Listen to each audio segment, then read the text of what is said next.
Good morning guys! Welcome back again to my YouTube channel. So, start na uli ng work namin. Dadala kang egg, bebe? Ha? Sa akin? Bakit? Para saan? Nagdala na lang ako ng asin para may dutan ako nun. Kasi ito yung ulam namin. Yan. Breakfast. Okay na yan. Breakfast namin ay tilapia. Tapos gamyatang babaunin ko. Dagdagan mo pa ng isang maliit na panggamyatang. Ay, karne. Kakain na tayo guys. Si Marvin, nire-ready niya yung kiwi ko. Naglabon pala siya ng egg para madala ko. Kain. Alam mo na tayong tubig. Bago tong baso, bebe?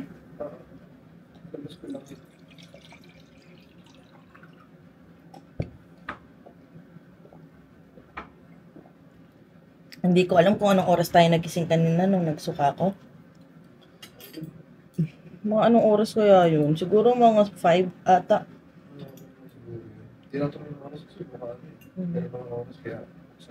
Hindi na ako nakatulog. Ang sama ng pakaramdam ko. Parang may nakabara ba? Hindi ko maintindihan.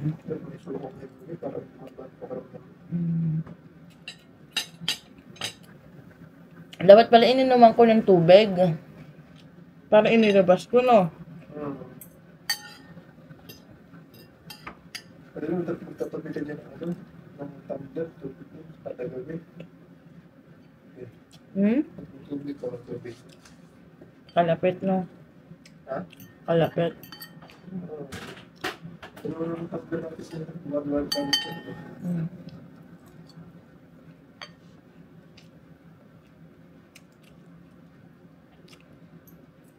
Saktong 7:30 ka daw ba susunduin? Saktong 7:30? Ito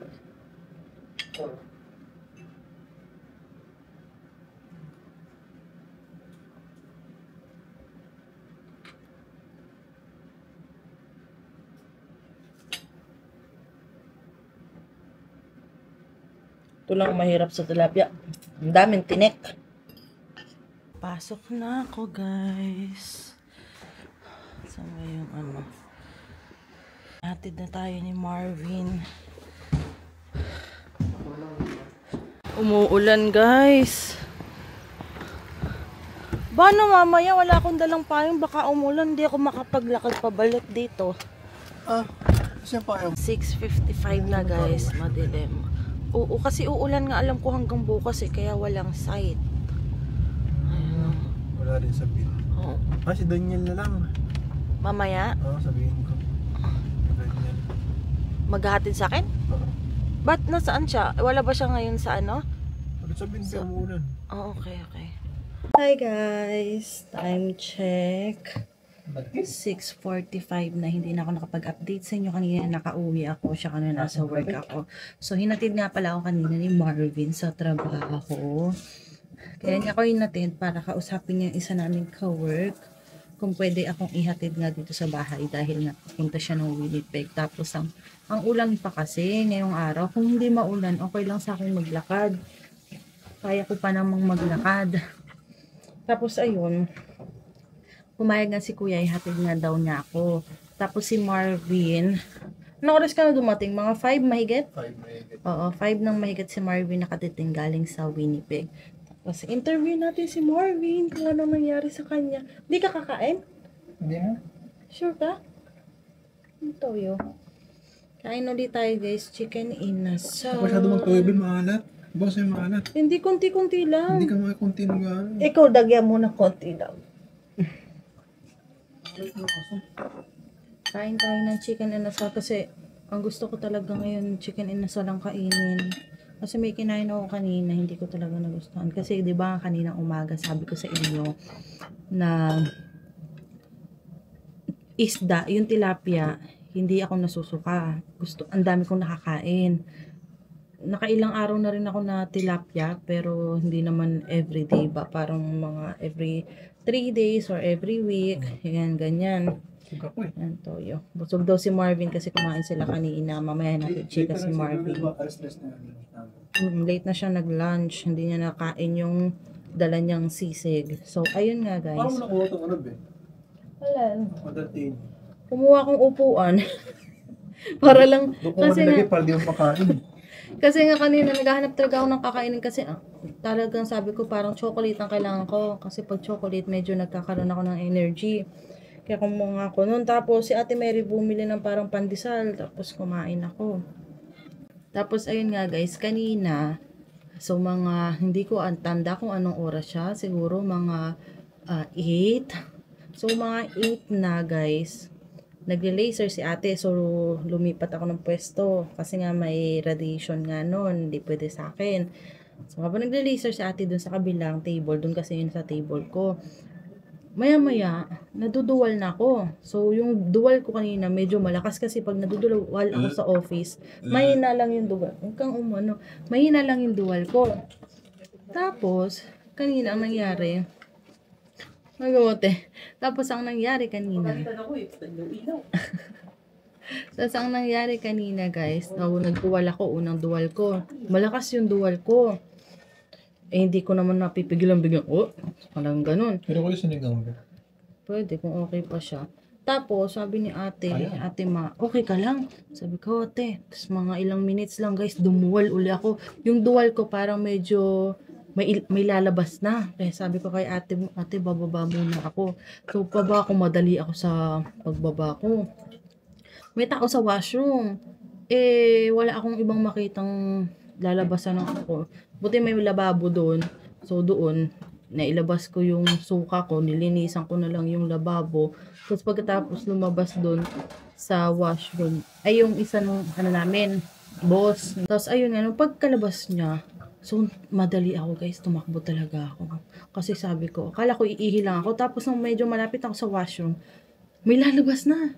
Nung may lalabas na, takbo talaga ako sa washroom. Buti na lang hindi siya lumabas agad. So, nandun ako sa pinto ng washroom. Pagbukas ko, bumulwak na siya. Pagkabulwak niya, parang fountain, no?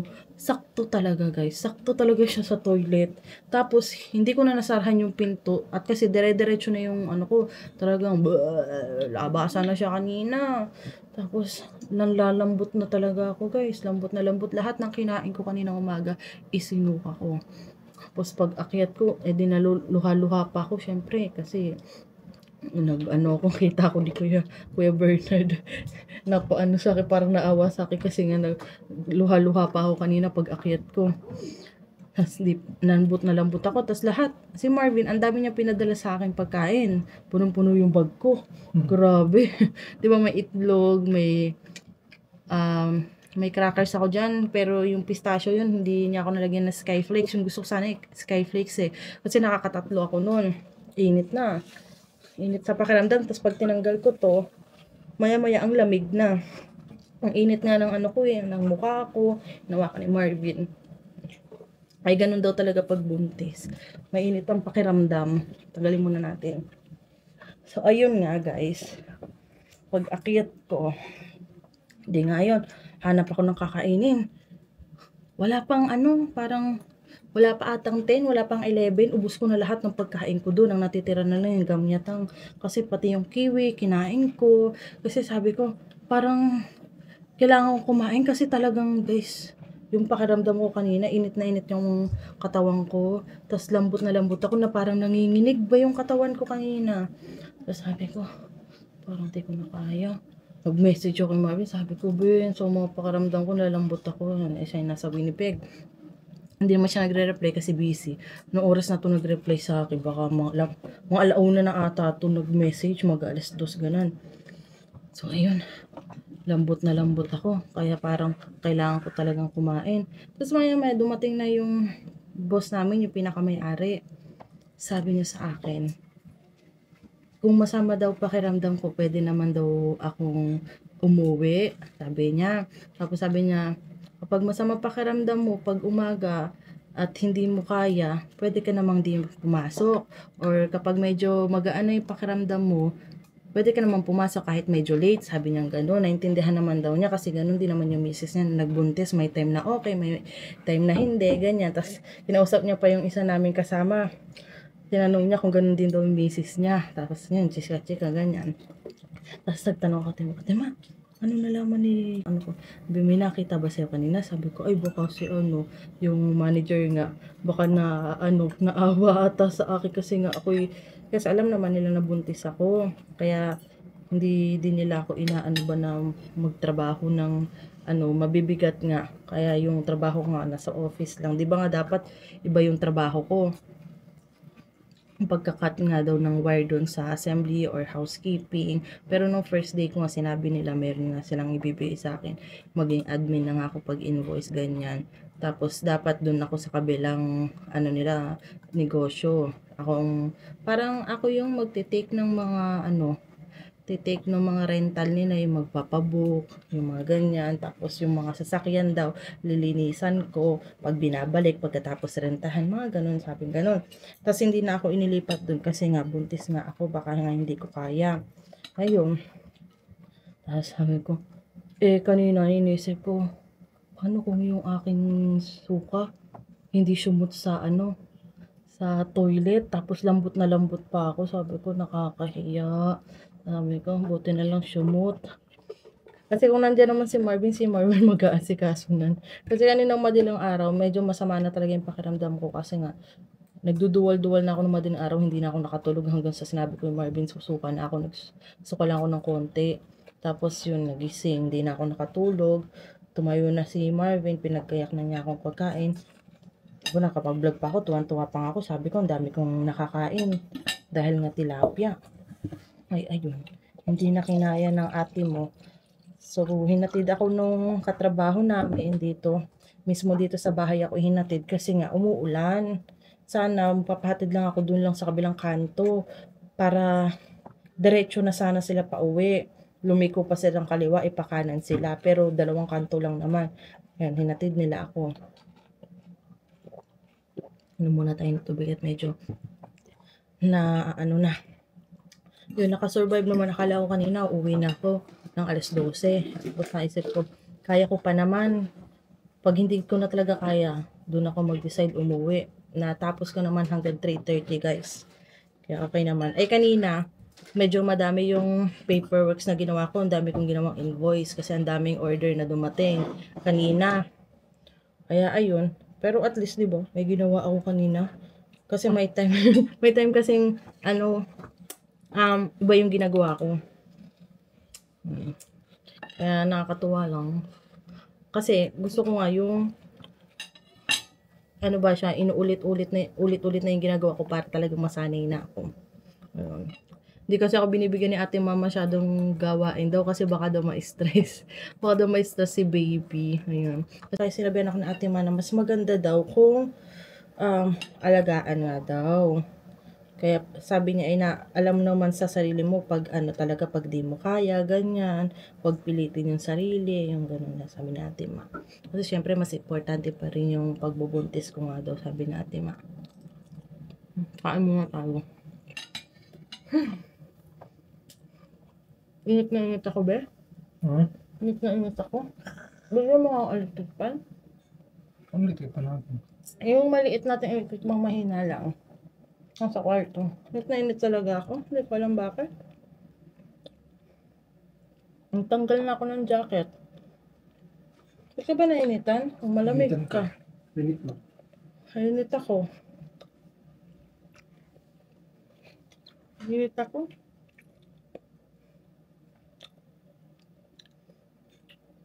Parang nawawalan akong ganang kumain. Ito yung kinakain ko. Ayan. Chicken inasal. Ano ba yan? Hindi ko maintindihan. Parang ayaw ko na siyang kainin. Gusto ko lang tubig na malamig pero hindi na malamig kasi inilabas ko nga. Hindi ko na naibalik sa ref.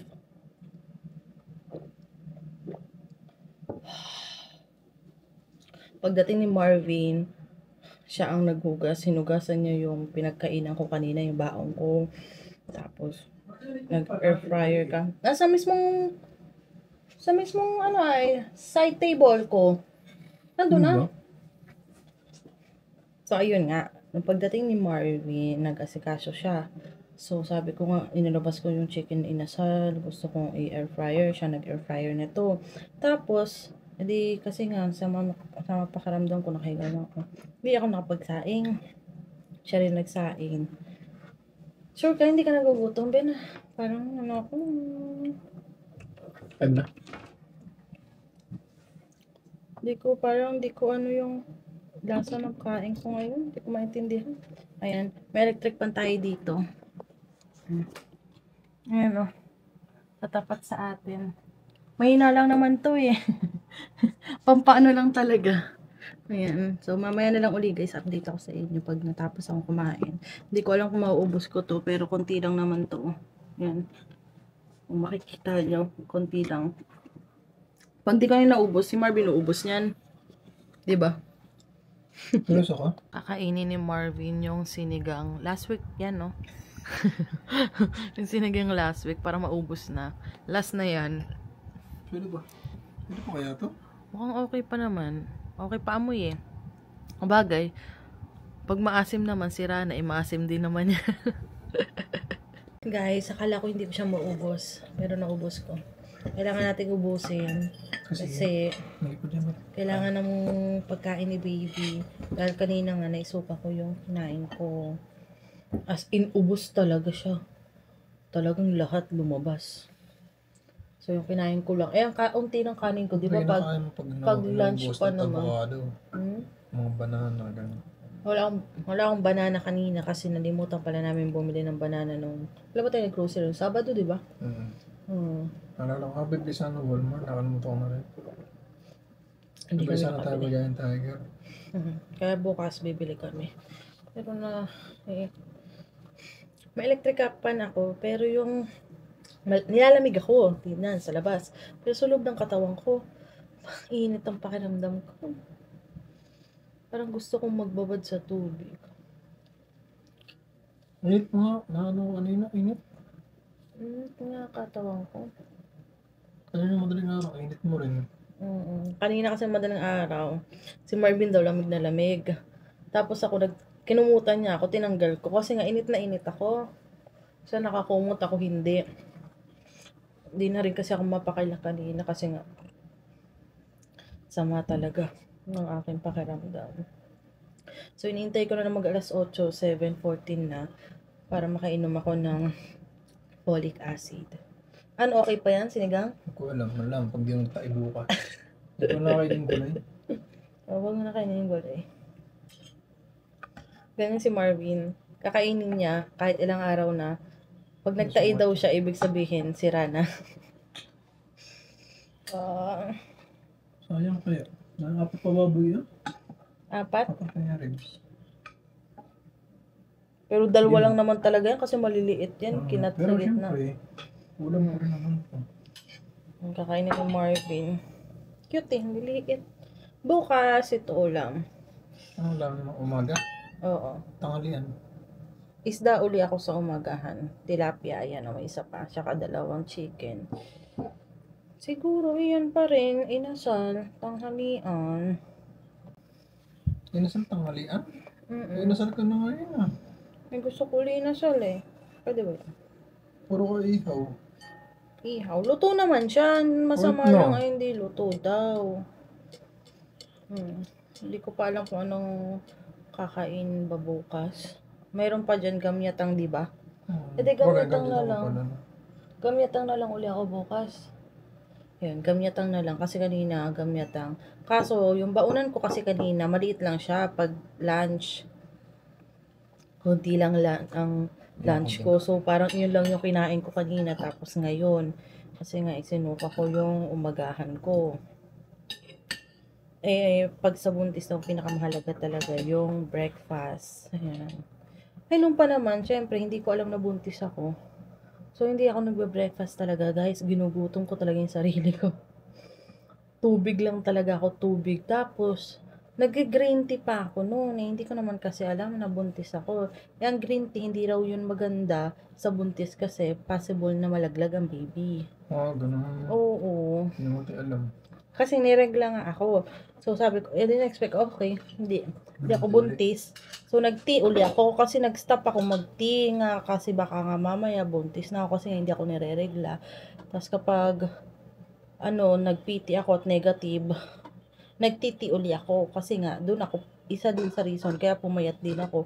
Sa umaga tea pala, green tea lang talagang iniinom ko sa trabaho. Tapos nag-start na ako kumain ng 11:30. Yun na ang aking brunch, 'di ba? Tapos dinner, minsan may dinner kami ni Marvin, minsan wala kaming dinner, ganyan. Kita nyo ba ang aking tiyan? Ang laki na ng tiyan ko eh. Bagay nakita nyo naman kahapon. Yung tiyan ko ay umbok na no? Nalalagyan ng oil ni Marvin. Ito yung binili natin pan sa ukay. Bet na bet ko to. Kasi ang niya, ang lambot. Kumbaga ba, lambot niya. So, kailangan kong Ang ganda yung pants na yun, kailangan kong magdubli dito pag winter na. Siguro yung mga jogging pants ni Marvin susuotin ko. Kasi malalaki siya. Sino nga ba nagsabi na sinusuot daw niya yung mga si Ate Maan ba yun? Nagamit niya ata yung mga pants ni Kuya Toto. Ang ganda yung sa amin. Kasi nga Yung malalaki. mga jogging pants. Ayun. Tapos meron nga akong ski pants dyan. Yung ski pants. Malaki naman yun. Lang, hindi na siya kasya sa tiyan. So, pang lang talaga. Pang suot ko lang para paglalabas. 'Di ba? Paghahatid ako ni Marvin sa work. Tapos pagsusunduin. Magsusuot lang ako noon. Kasi nanginginig talaga ako, guys. Paglalabas. Ngayon nga, wala pang snow hindi pa ganun, hindi pa nagne-negative pero nanginginig na ako. Nagne-negative na ba pag madaling araw? Minus nung Friday. Minus 4 na umaga. Nag-minus 4 na pala. Nanginig ako na. Kasi nitong mga nakaraang araw nanginginig talaga ako. So, siguro hanggang dito na lang, guys. Magpapaalam na ako kasi pa ako, maliligo pa ako. Mag-edit din tayo ng vlog. So, yun lang. Don't forget to like and subscribe sa YouTube channel ko, guys. Bye!